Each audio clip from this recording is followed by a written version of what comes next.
Thank you for listening to the Yoga Therapy Hour podcast. The episode that you have chosen is no longer available on this platform. If you go to the show notes, you'll see that we now have a Patreon page. You can find the link in the show notes. And by going to Patreon, you will have full access to all of the audio files from season 1, 2, and beyond. We appreciate your support on Patreon. It will allow us to bring you more content in audio, video, and written form, as we hope to expand into transcripts for each and every episode. We appreciate you, and we're so happy that you're willing to support us. Thank you so much. If we remove the obstacles or we remove the things that are preventing the spine from finding alignment, the body itself wants to heal. The spine itself wants to find balance. Tell us more about the heart of your work, especially with scoliosis. You have this new program out that is specifically for teens, and it's a video series. Tell us a little bit about that. So really the work with scoliosis for adults and teens, the physical practices, it's not different. The physical asana practice and the concepts are very similar. It's just really targeting a different audience with different needs. And I work with both adults and teenagers, but I find that teenagers, because they're at that age, they really have a different relationship with their body. They haven't really gotten to know their body. There's a little different level of connection.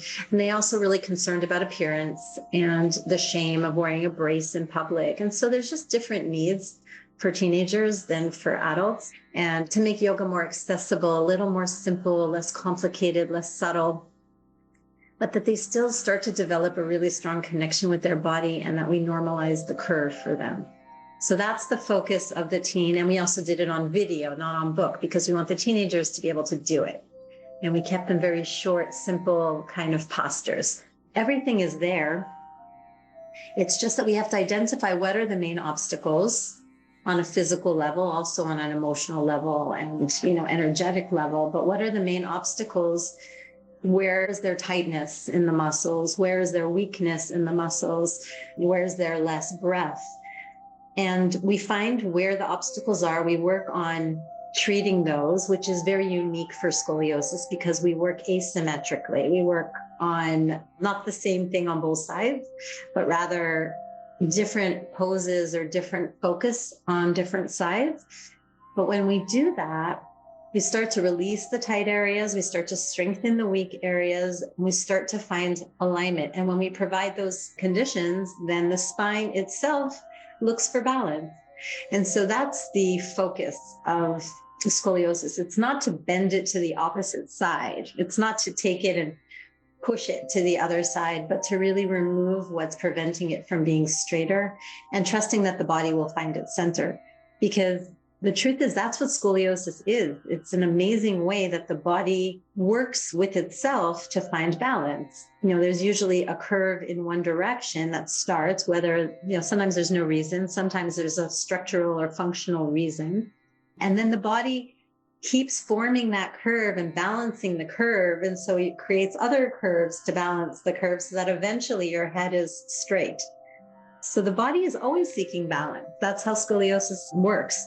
So if we can just create a little more freedom, and this is also how I work with back pain, it's about creating freedom in the spine by removing the obstacles. Where is it tight? Where is it weak? And often it's not the low back itself that's the problem, but it's areas above and below. There are so many gems in what you just said. And I have a question for you that I just want to hear your perspective. Whether it's low back pain or scoliosis, I literally have been able in my own body to watch the progression of, oh my gosh, I'm having an SI joint attack that's going to put me in bed for 2 days. And I've walked that back over 20 years because it's happened enough times that now I can tell when the right side of my waist starts to feel really compressed and contracted and my right quadricep gets really tight, that's when it's going to happen. And I can almost prevent it 2 days earlier. Like, oh, okay, I got to go in and work the right leg, the right side of the waist, all the way up into the right side of the armpit, lateral bends on that side. And then it's almost like everything shifts back. Is that your way of thinking too, that eventually we can start to feel our psycho, spiritual, emotional health starting to contract or get weak on one side before the attack comes? Is that possible, do you think? Yeah, I think that that's really the end point is to teach people how to cultivate sensitivity to their own bodies, so that, that would be the goal. The ultimate goal is that they don't need to come see you, but they eventually can really identify the signs and they have the tools already and know what to do to help themselves.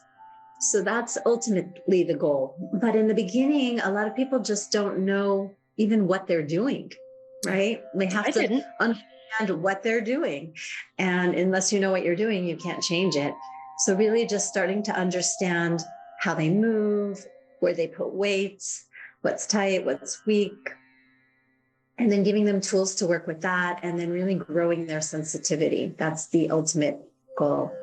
Hey, did you know that each week on the podcast, we give you a free infographic that you can use with your clients, your students, or for your own personal studies?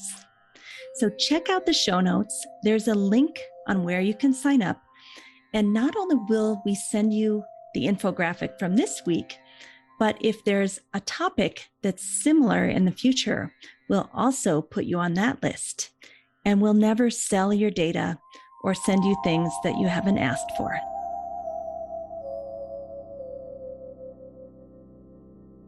Please share the episode with a friend or colleague. We're so grateful you're willing to share. Feel free to continue these conversations on our private Facebook group called Yoga Therapy Hour Podcast with Amy Wheeler. Remember, we have a mobile app coming out May 2nd, 2022 that tracks mental health and so much more using the foundations of yoga and Ayurveda. The Gold Zone ebook is coming out May 2nd, 2022. This book will help you to create more joy, freedom, meaning and purpose in life, and find deeper connections to yourself and others. Our goal is to help you feel less anxiety, less depression, less chronic pain, less insomnia. And I think you'll find this pair, both the book and the new app, will help you do just that. Hey, did you know that each week on the podcast, we give you a free infographic that you can use with your clients, your students, or for your own personal studies? So check out the show notes. There's a link on where you can sign up.